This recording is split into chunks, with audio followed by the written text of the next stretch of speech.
Hi friends, ఎలా ఉన్నారు? అందరూ బాగున్నారా? ఈరోజు వచ్చి లైఫ్ టిప్ వచ్చేసి మన చుట్టుపక్కల ఉన్నోళ్ళే ఈర్ష్యా భావాలని చూపిస్తారు ఫ్రెండ్స్. అవి మనసులో పెట్టుకుని వేరే వాళ్ళతో చెప్పి టైం వేస్ట్ చెప్పే కన్నా మనం ఒకరోజైతే ఒంటి మీద బట్టలు ఎలా విప్పేస్తామో, ఎందుకు అంటే ఇది మళ్ళీ స్నానం చేయాలి, లేదు అంటే కంపు కొడుతుంది మన శరీరానికి, మనకే కంపు కొడుతుంది. సరే, చలికాలం వానాకాలం అంటే ఒక 2 days 3 days ఉంచుకుంటాం ఫ్రెండ్స్, తర్వాత అయినా తీసేయాలి కదా శరీరం మీద. అట్లాంటిది ఎదుటోళ్ళ మాటలు విని టైం వేస్ట్ చేసుకుంటారు ఎందుకు ఫ్రెండ్స్?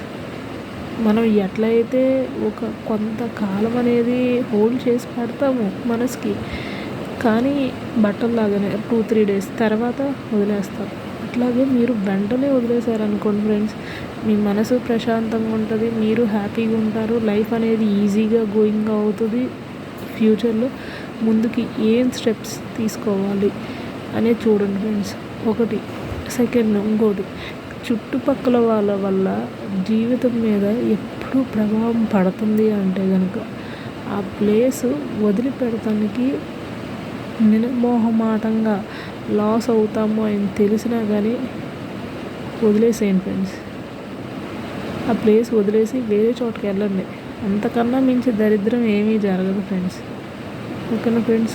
ఈ లైఫ్లో ఈ టిప్స్ పాటించండి. మీకు కావాల్సి వస్తే కనుక రియల్ లైఫ్లో ఉపయోగపడే, రియల్ లైఫ్లో జరిగినవి మీకు షేర్ చేస్తాను friends. Thank you so much and subscribe my channel and support my channel and stay tuned my channel friends and comment on the comments. Thank you so much.